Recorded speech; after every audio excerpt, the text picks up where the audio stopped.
서둘러 버스를 타야 했던 그 새벽 오래된 지갑 속에서 10,000원짜리 한 장이 바닥에 떨어졌습니다. 허리를 굽혀 주었을 때 느낀 통증은 예전 같지 않았어요. 67년의 세월이 남긴 흔적이겠지요. 문득 지갑 속에 얼마가 남았는지 확인했습니다. 10,000원과 1,000원짜리 2장. 월말까지 일주일을 버텨야 하는 돈이었습니다. 그래도 웃음이 났어요. 예전에는 이런 상황이면 눈물부터 났을 텐데 이제는 담담하게 받아들일 수 있으니까요. 제 이름은 박정희입니다. 남들이 제 이름을 들으면 항상 웃으면서 아이고 대통령님이세요? 하고 농담을 합니다. 1957년생 올해로 67세가 되었습니다. 두 아들을 키웠고 지금은 큰 아들 내외와 손자, 손녀와 함께 살고 있습니다. 제 방이라고 해봐야 예전에는 작은 다용도실이었던 방이지만 지금은 제게 소중한 안식처입니다. 세상 사람들은 자식 키우고 나면 편안한 노후가 찾아온다고 하지만 제 인생은 그렇지 않았습니다. 자식들을 대학까지 보내고 결혼도 시키고 나니 남은 것은 빚 3천만 원과 지친 몸뿐이었어요. 하지만 이제는 그 빚도 거의 갚았고 새로운 인생을 시작하고 있습니다.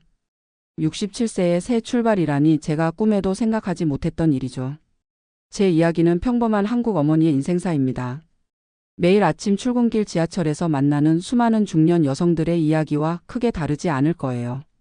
하지만 인생의 황혼기에 찾아온 예상치 못한 변화, 그리고 그 속에서 발견한 작은 행복들을 나누고 싶어 이 사연을 적게 되었습니다. 저는 경기도의 한 작은 마을에서 태어났습니다. 그때는 서울이 정말 멀게만 느껴지던 시절이었어요. 넉넉하지 않은 집안 형편 때문에 고등학교를 겨우 졸업하고 곧바로 봉제 공장에 취직했습니다. 손재주가 좋아 금방 일을 배웠고 월급도 나쁘지 않았어요. 그렇게 3년을 일하다가 동네 선배의 소개로 남편을 만났습니다.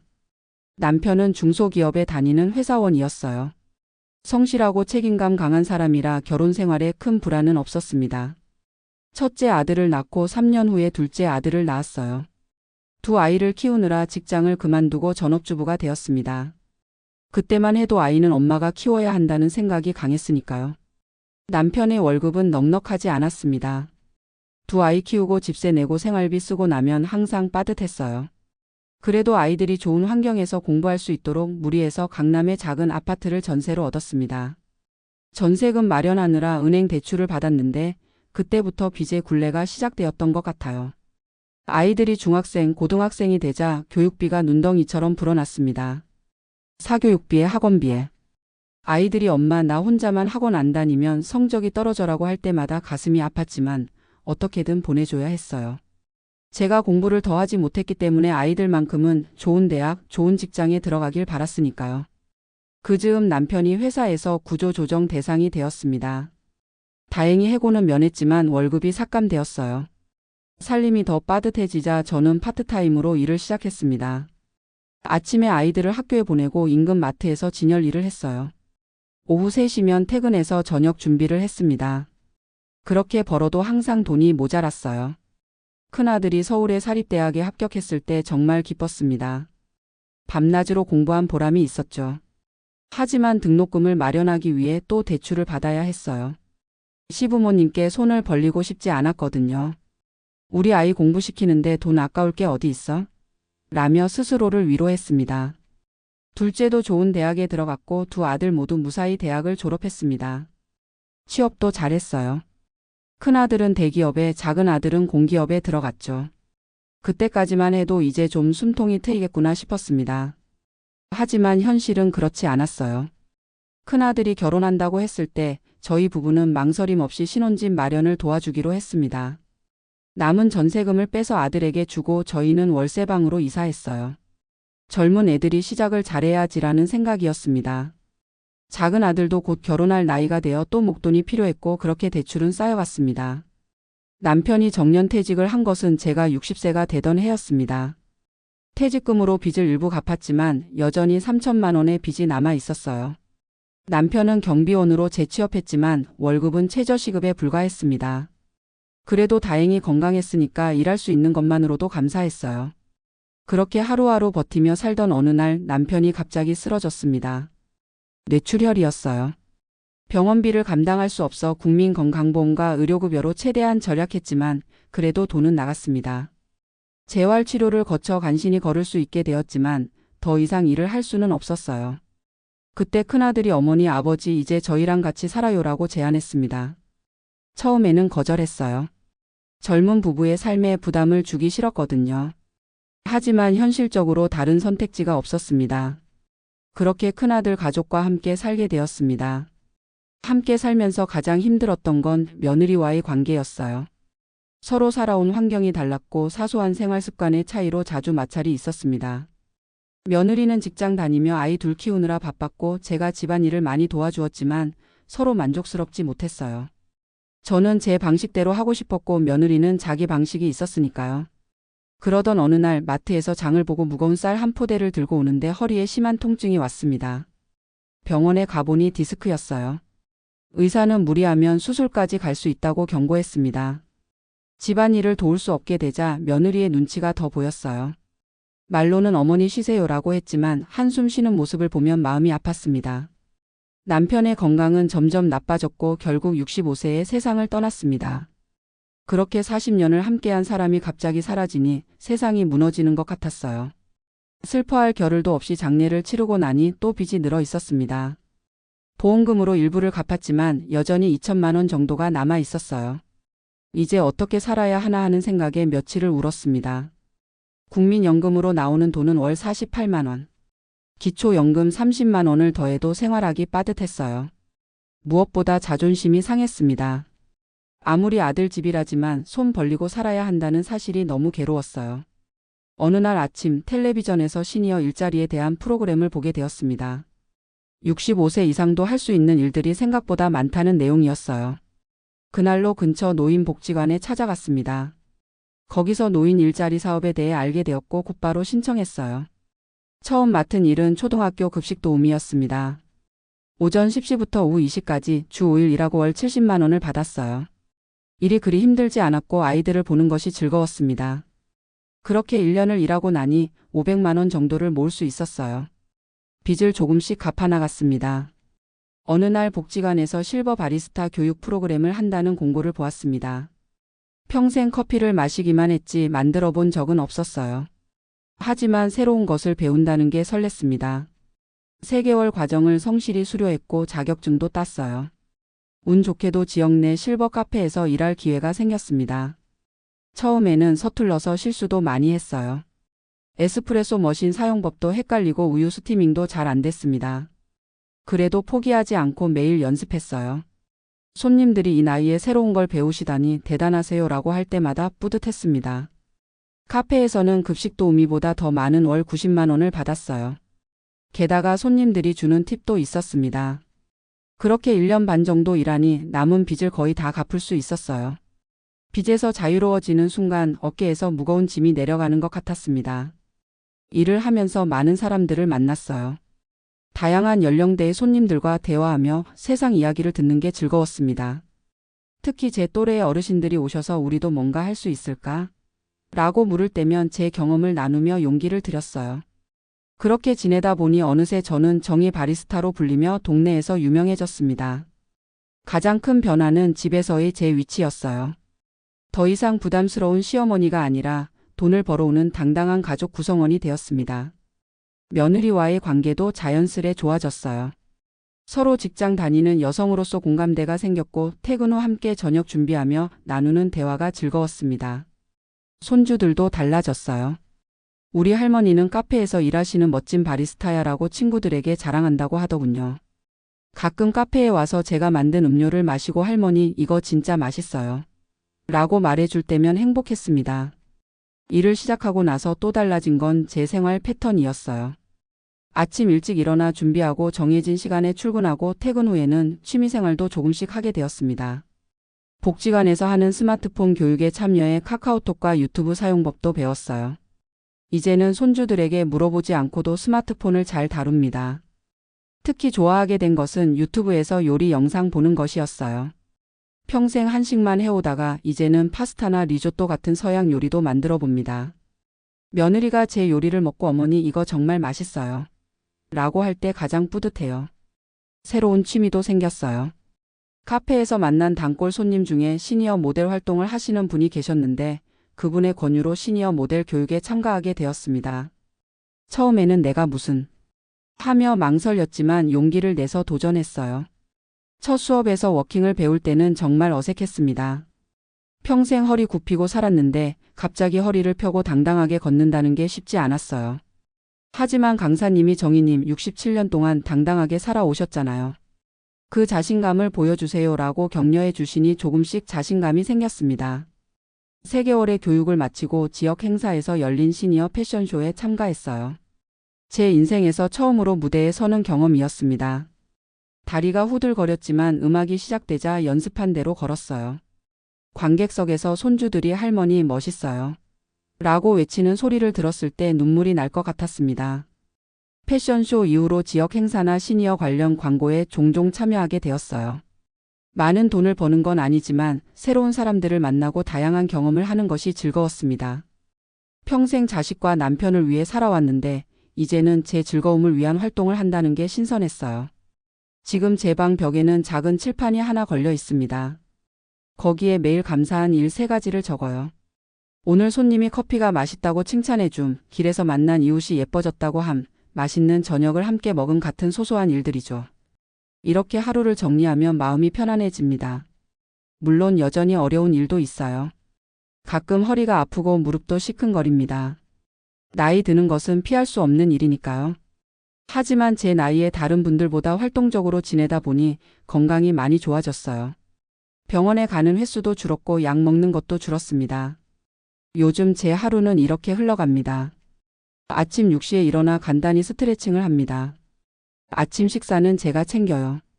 손주들에게 할머니표 토스트를 만들어주는 것이 일과의 시작입니다. 신선한 아보카도를 으깨어 토스트 위에 올리고 그 위에 달걀 프라이와 토마토를 얹어요. 처음에는 낯설어 하던 손주들도 이제는 매일 찾을 정도로 좋아합니다. 식사 후 8시쯤 집을 나서 카페로 출근합니다. 10시부터 오후 4시까지 일하고 퇴근 후에는 종종 복지관에 들러 시니어 모델 연습을 하거나 새로운 프로그램에 참여해요. 집에 돌아오면 저녁 준비를 돕고 함께 식사를 합니다. 저녁 시간에는 손주들 숙제를 봐주거나 함께 텔레비전을 보기도 해요. 밤에는 취침 전 독서를 합니다. 예전에는 책을 잘 읽지 않았는데 이제는 도서관에서 빌려온 책을 읽는 게 취미가 되었어요. 특히 다른 나라의 문화나 여행에 관한 책을 좋아합니다. 비록 직접 여행하기는 어렵지만 책을 통해 세계 곳곳을 여행하는 기분이 들거든요. 요즘 가장 행복한 순간은 일요일 아침입니다. 온 가족이 늦잠을 자는 동안 저는 일찍 일어나 부엌에서 코코아를 끓입니다. 제가 카페에서 배운 방식으로 우유를 데우고 질 좋은 코코아 가루를 넣어 부드럽게 저어요. 그 향기에 하나둘 가족들이 일어나 부엌으로 모여듭니다. 함께 코코아를 마시며 나누는 대화가 일주일의 시작을 행복하게 만들어줍니다. 얼마 전에는 작은 아들 가족이 놀러 왔어요. 손자, 손녀가 커피 만드는 할머니가 신기하다며 카페에도 찾아왔습니다.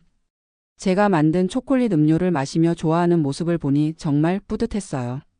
작은 아들이 어머니 정말 행복해 보이세요라고 했을 때 그 말이 사실임을 깨달았습니다.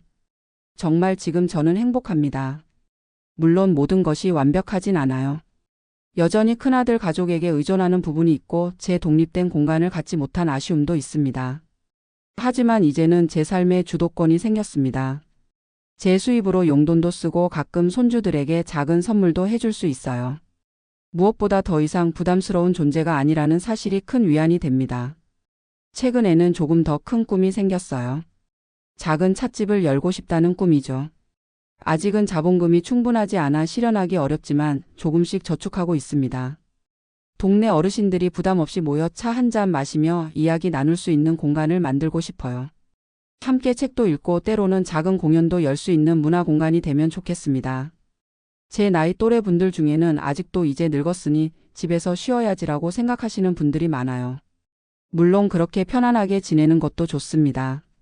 하지만 저는 이제 삶이 새롭게 시작되었다고 느껴요. 67세 어떻게 보면 늦은 나이일 수도 있지만 아직 배울 것도 경험할 것도 많다고 생각합니다.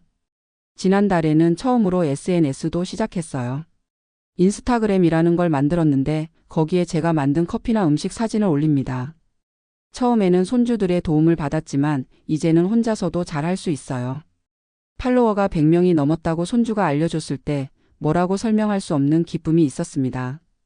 예전에는 나 같은 늙은이가 뭘 할 수 있겠어라는 생각이 많았어요. 하지만 이제는 알게 되었습니다. 나이는 숫자에 불과하다는 말이 진짜라는 것을요. 마음만 젊으면 새로운 도전도 새로운 경험도 얼마든지 가능하다는 것을. 물론 젊은 시절로 돌아갈 수는 없어요. 하지만 지금이 더 행복할 수도 있다는 걸 깨달았습니다.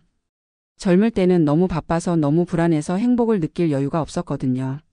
지금은 작은 일에도 감사하고 소소한 기쁨에 만족할 수 있게 되었습니다. 가끔 눈을 감고 생각해 봅니다. 내가 만약 그대로 집에만 있었다면 어땠을까? 아마도 텔레비전만 보며 시간을 죽이고 가족들에게 짐이 되는 기분으로 우울하게 지냈을 거예요. 하지만 지금의 저는 매일 아침 설레는 마음으로 일어납니다. 오늘 어떤 손님을 만날지 어떤 새로운 것을 배울지 기대하면서요. 제 변화를 지켜본 친구들도 달라졌어요. 평생 전업주부로 살아온 동창 친구가 최근에 베이킹 수업을 시작했다고 합니다. 또 다른 친구는 실버 댄스 동아리에 가입했고요. 서로의 도전이 좋은 자극이 되는 것 같아요. 지난주에는 카페에서 일하는 제 모습을 담은 사진이 지역 신문에 실렸습니다. 인생 2막을 사는 시니어들이라는 특집 기사였어요. 기자가 왜 이 나이에 새로운 일을 시작했냐고 물었을 때 저는 이렇게 대답했습니다. 빚을 갚기 위해 시작했지만 지금은 제 존재 가치를 찾기 위해 일합니다. 얼마 전 동창회에 갔다가 재미있는 경험을 했어요. 50년 만에 만난 친구들이 대부분이었는데 서로 알아보기가 쉽지 않았습니다. 모두들 백발이 되고 주름이 늘었으니까요.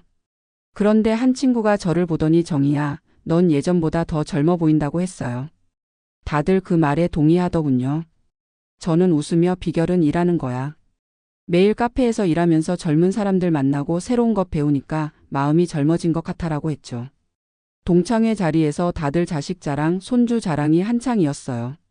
저도 당연히 제 아들들과 손주들 이야기를 했지만 더 열정적으로 했던 건 제 일과 취미에 관한 이야기였습니다. 친구들이 놀라워하는 모습을 보며 다시 한번 깨달았어요. 나이 든다고 꿈을 포기할 필요는 없다는 것을. 카페에서 일하면서 정말 많은 사람들을 만납니다. 그 중에서도 가장 기억에 남는 손님은 대학교 3학년이라는 여학생이에요. 매일 아침 수업 전에 들러서 아메리카노를 주문하곤 했는데 언제부턴가 저에게 인생 상담을 하기 시작했어요. 할머니는 제 나이 때 어떠셨어요? 인생에서 가장 후회되는 일이 뭐예요? 같은 질문들이었죠. 처음에는 내가 뭘 알겠냐며 겸손하게 대답했지만 그 학생이 진심으로 조언을 구하는 것 같아 솔직하게 제 경험을 나누기 시작했어요. 특히 하고 싶은 일을 미루지 말라는 조언을 자주 했습니다. 저처럼 67세에 새 출발을 하는 것보다 젊을 때부터 자신의 꿈을 좇는 것이 더 좋으니까요. 이제 그 학생은 졸업을 앞두고 있는데 얼마 전에 할머니 덕분에 용기를 내서 창업하기로 했어요 라고 말하더군요. 평생 누군가에게 영향을 준다는 것이 이런 느낌일까요? 정말 뿌듯했습니다. 지난달에는 작은 도전을 하나 더 시작했어요. 동네 문화센터에서 시니어를 위한 글쓰기 강좌가 열린다는 공고를 보고 신청했거든요. 평생 일기도 제대로 써본 적 없는 제가 글쓰기라니 처음에는 많이 망설였습니다. 하지만 새로운 경험이라는 생각으로 용기를 내봤어요. 첫 수업에서 선생님이 여러분의 인생 이야기는 보물입니다. 그것을 글로 남기는 것은 후대에 남기는 가장 값진 선물이 될 거예요 라고 말씀하셨어요. 그 말에 큰 감동을 받았습니다. 지금까지 제 인생이 그저 평범하고 특별할 것 없다고 생각했는데 누군가에게는 의미 있는 이야기가 될 수도 있겠다는 생각이 들었어요. 그렇게 시작한 글쓰기 처음에는 정말 어려웠습니다. 무슨 말부터 써야 할지 어떻게 표현해야 할지 막막했어요. 하지만 선생님께서 그냥 떠오르는 대로 써보세요라고 조언해 주셔서 제 어린 시절부터 차근차근 써내려가기 시작했습니다. 글을 쓰다 보니 잊고 있던 기억들이 많이 떠올랐어요. 시골에서 보낸 어린 시절 첫 월급을 받던 날의 기쁨, 첫 아이를 안았을 때의 벅찬 감동. 그렇게 한 편 한 편 글을 쓰다 보니 어느새 제 인생의 큰 흐름이 글로 정리되었습니다. 지난주에는 그동안 쓴 글들을 모아 작은 책자로 만드는 시간을 가졌어요. 박정희의 인생 이야기라는 제목의 소박한 책자였습니다. 손주들에게 선물했더니 정말 좋아하더군요. 특히 제가 그들의 나이였을 때 이야기를 흥미롭게 읽었어요. 할머니도 우리처럼 장난치고 친구들이랑 놀았어요? 하고 물어보는 모습이 귀여웠습니다. 글쓰기 수업을 통해 또 하나 깨달은 것은 제 인생에 정말 감사할 일이 많다는 사실이었어요. 물론 힘든 시간도 많았지만 그 모든 순간이 지금의 저를 만들었다고 생각하니 감사한 마음이 들었습니다. 특히 건강하게 지금까지 살아올 수 있었던 것, 그리고 지금도 새로운 것에 도전할 수 있는 기회가 있다는 것에 감사해요. 요즘 저는 매일 아침 일어나서 거울을 보며 이렇게 말합니다. 박정희 씨, 오늘도 멋진 하루를 보내세요. 웃기게 들릴지 모르지만 이렇게 자기 자신을 격려하는 습관이 생기니 하루가 더 긍정적으로 시작됩니다. 가끔은 만약에라는 생각을 해보기도 해요. 만약 남편이 아직 살아있다면 지금의 제 모습을 보고 뭐라고 했을까? 아마도 크게 놀라면서도 자랑스러워 했을 것 같아요. 항상 당신은 할 수 있어라고 응원해 주던 사람이었으니까요. 그런 생각을 하면 남편이 곁에 없는 서운함보다는 함께 했던 시간에 대한 감사함이 더 크게 다가옵니다. 얼마 전 큰아들이 제게 물었어요. 어머니, 요즘 행복하세요? 잠시 생각해보고 대답했습니다. 그럼. 물론 행복하지. 빚도 거의 다 갚았고 하고 싶은 일도 하고 손주들도 건강하게 자라고. 완벽한 행복은 아니지만 충분히 행복해. 아들이 안도의 표정을 지으며 웃더군요. 사실 제가 처음 일을 시작했을 때 아들은 많이 걱정했어요. 어머니 나이에 무슨 일이냐, 그냥 집에서 편히 쉬세요라고 말했었죠. 하지만 지금은 제 선택을 존중해주고 응원해줍니다. 며느리도 처음에는 시어머니가 카페에서 일한다니 하고 어색해했지만 지금은 친구들에게 자랑을 한다고 하더군요. 미래에 대한 계획도 조금씩 세우고 있어요. 당장은 찻집을 열기 어렵더라도 작은 온라인 쇼핑몰을 만들어 볼까 생각 중입니다. 제가 만든 수제 과일청이나 수제 쿠키를 판매하는 거예요. 아직은 막연한 계획이지만 손주가 할머니, 제가 온라인 마케팅 도와드릴게요 라고 해서 용기가 나네요. 다른 한편으로는 봉사활동도 시작했어요. 한 달에 2번 동네 독거노인 분들께 제가 만든 음식을 가져다 드리고 이야기 나누는 일이에요. 저보다 더 연세가 많으신 분들이 대부분인데 그분들과 대화하다 보면 저도 많은 지혜를 얻게 됩니다. 특히 90세가 넘으신 한 할머니께서 사는 게 힘들어도 하루하루 감사하며 살다 보면 어느새 이 나이가 돼 있더라라고 하신 말씀이 큰 위로가 되었어요. 얼마 전에는 제 경험을 바탕으로 지역 노인복지관에서 작은 강연도 했습니다. 67세 새 출발의 즐거움이라는 제목이었어요. 처음으로 많은 사람들 앞에서 제 이야기를 나누는 경험이었는데 생각보다 떨리지 않았어요. 오히려 제 경험이 누군가에게 도움이 될 수 있다는 생각에 기뻤습니다. 강연을 마치고 몇몇 분들이 다가와 용기를 얻었다. 나도 도전해보고 싶다고 말씀해 주셨어요. 그때 문득 깨달았습니다. 제 인생의 어려움과 극복 과정이 단지 제 개인의 경험을 넘어 비슷한 상황에 처한 다른 분들에게 희망이 될 수 있다는 것을요. 가끔은 이런 생각도 합니다. 만약 제가 빚에 쫓기지 않았다면, 만약 남편이 건강하게 곁에 있었다면 지금처럼 새로운 도전을 했을까? 아마도 그러지 않았을 것 같아요.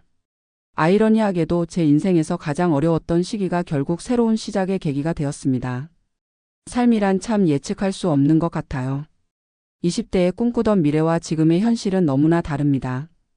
그때는 단순히 아이들 잘 키우고 남편과 평안하게 노후를 보내는 것이 꿈이었어요. 하지만 인생은 그렇게 순탄하게 흘러가지 않았고 저는 67세에 전혀 다른 삶을 살게 되었습니다. 그래도 후회는 없어요. 오히려 감사합니다. 이 나이에 새로운 일을 배우고 새로운 사람들을 만나고 새로운 꿈을 꿀 수 있다는 것이 얼마나 큰 축복인지 모릅니다. 물론 젊음이 주는 에너지와 가능성은 없지만 나이가 주는 지혜와 평온함이 있어요. 그것도 나름의 장점이라고 생각합니다. 손주에게 스마트폰 사용법을 배울 때면 자주 말합니다. 너희에게 배울 게 많구나. 그러면 손주가 웃으며 말해요. 할머니도 저희에게 가르쳐 주시는 게 많아요. 세대 간의 이런 교류가 얼마나 아름다운지 몰라요. 서로 다른 시대를 살아온 사람들이 함께 어울려 살면서 배우고 나누는 것, 그것이 진정한 가족의 의미인 것 같습니다. 얼마 전에는 재미있는 일이 있었어요. 손녀가 학교 숙제로 존경하는 인물 인터뷰를 해야 한다며 저를 인터뷰하겠다고 했어요. 처음에는 할머니보다 더 대단한 사람 많잖아라고 말했는데 손녀가 제가 가장 존경하는 사람은 할머니예요 라고 하더군요. 그 말을 들었을 때 눈물이 날 것 같았습니다. 인터뷰 질문 중에는 인생에서 가장 중요한 것이 무엇이라고 생각하세요? 라는 것도 있었어요. 잠시 생각한 후 대답했습니다. 사랑하는 마음과 도전하는 용기가 아닐까? 사랑이 없으면 삶이 메마르고 도전이 없으면 삶이 정체되니까. 손녀가 열심히 필기하는 모습을 보며 뿌듯했습니다. 지금 제 방 책상 위에는 작은 버킷리스트가 있어요. 70세가 되기 전에 해보고 싶은 것들의 목록이죠. 외국 여행 가보기, 자전거 배우기, 봉사활동 100시간 달성하기, 수영 배우기, 직접 만든 차로 찻집 열기. 몇 가지는 이미 이루었고 나머지도 하나씩 도전해 볼 생각입니다. 특히 여행은 정말 가고 싶어요. 평생 해외여행을 한 번도 못 해봤거든요. 일본의 온천이나 유럽의 카페들을 방문해 보고 싶습니다. 매달 조금씩 여행 자금을 모으고 있어요. 내년쯤에는 작은 아들 가족과 함께 일본 여행을 갈 계획입니다. 이렇게 새로운 꿈을 꾸고 새로운 목표를 세우니 삶이 더 즐거워요. 아침에 눈을 뜨면 오늘은 어떤 일이 기다리고 있을까 하는 기대감이 생깁니다. 이런 설렘을 느낄 수 있다는 것, 그것만으로도 충분히 행복한 것 같아요. 돌이켜보면 제 인생은 크게 세 부분으로 나눌 수 있을 것 같습니다. 결혼 전 청춘 시절, 자식 키우며 보낸 중년 시절, 그리고 지금의 노년 시절. 각 시기마다 나름의 기쁨과 슬픔, 도전과 성취가 있었어요. 하지만 가장 자유롭고 진정한 나로 살아가는 시간은 아마도 지금이 아닐까 싶습니다. 어쩌면 나이 들매 가장 큰 선물은 이런 자유가 아닐까요? 더 이상 남의 시선에 얽매이지 않고 나의 진정한 모습으로 살아갈 수 있는 자유. 더 이상 완벽해야 한다는 부담감 없이 실수해도 웃으며 넘길 수 있는 자유. 더 이상 끊임없이 무언가를 증명해야 한다는 강박 없이 지금 이 순간을 즐길 수 있는 자유. 제 삶을 돌아보면 가장 후회되는 것은 너무 오래 기다렸다는 점입니다. 아이들이 대학 가면 내 일을 시작해야지, 아이들이 결혼하면 내 취미를 가져야지, 남편이 은퇴하면 우리 부부만의 시간을 가져야지. 계속 미루다 보니 기회를 많이 놓쳤어요. 지금 생각하면 모든 것에는 적절한 타이밍이 있는 것 같습니다. 너무 이르지도 너무 늦지도 않은. 사실 제 나이에 새 출발을 한다는 것이 쉬운 일은 아니에요. 체력적으로도 한계가 있고 새로운 것을 배우는 속도도 젊었을 때보다 느립니다. 하지만 꾸준함과 성실함으로 이겨낼 수 있다고 생각해요. 중요한 건 멈추지 않는 것, 포기하지 않는 것이니까요. 마트에서 일할 때도, 카페에서 일할 때도, 시니어 모델 활동을 할 때도 항상 제 마음속에 있는 말이 있습니다. 나는 할 수 있다. 이 간단한 말이 저에게 얼마나 큰 힘이 되었는지 몰라요. 누군가 제게 어떻게 그 나이에 그런 일을 시작할 용기가 생겼어요? 라고 물으면 저는 항상 이렇게 대답합니다. 그냥 해보자고 생각했어요. 안 되면 그만두면 되니까요. 두려움은 항상 있었습니다. 처음 카페에서 일할 때도 내가 실수하면 어쩌지? 손님들이 나이 든 바리스타를 어떻게 생각할까? 하는 걱정이 많았어요. 하지만 그런 두려움을 뛰어넘었을 때 비로소 성장할 수 있다는 것을 깨달았습니다. 실패해도 괜찮아요. 그것 또한 소중한 경험이니까요. 요즘 텔레비전을 보면 인생 이모작 100세 시대라는 말이 자주 나옵니다. 과거에는 60세면 노인이라고 생각했지만 이제는 60대가 새로운 시작이 될 수 있는 시대가 되었어요. 평균 수명이 늘어나면서 은퇴 후에도 30년 가까이 살아가야 하는 시대가 왔습니다. 그 30년을 어떻게 보낼 것인가, 이것이 현대 노인들의 과제인 것 같아요. 저는 이 30년을 그저 시간을 소비하며 살고 싶지 않습니다. 계속해서 배우고 도전하고 성장하며 살고 싶어요. 나이는 숫자에 불과하다는 말을 몸소 증명하고 싶습니다. 물론 건강이 허락하는 한에서요. 다음 주에는 노인 일자리 성공 사례라는 잡지에 제 이야기가 실린다고 합니다. 인터뷰를 하면서 기자가 물었어요. 다른 노인분들에게 해주고 싶은 말씀이 있으신가요? 저는 이렇게 대답했습니다. 너무 늦었다고 생각하지 마세요. 시작하기에 가장 좋은 때는 20년 전이었지만 두 번째로 좋은 때는 바로 지금입니다. 지금 이 글을 읽고 계신 분들 중에도 저와 비슷한 상황에 처한 분들이 있을 거예요. 자식 키우느라 본인의 삶은 뒤로 미뤄두었던 분들, 은퇴 후 갑자기 찾아온 공허함에 힘들어하는 분들, 빚에 시달리며 희망을 잃어가는 분들. 그런 분들께 말씀드리고 싶습니다. 아직 늦지 않았어요. 지금 바로 시작하세요. 처음부터 거창한 목표를 세울 필요는 없습니다. 작은 것부터 시작해 보세요. 관심 있던 분야의 강좌를 듣거나 가까운 복지관에 방문해 보거나 오래전에 포기했던 취미를 다시 시작해 보는 것도 좋아요. 중요한 건 첫 발을 내딛는 용기입니다. 저도 처음에는 그저 빚을 갚기 위해 일을 시작했어요. 하지만 그것이 제 인생의 새로운 장을 열어주었습니다. 누구도 예상하지 못했던 변화였어요.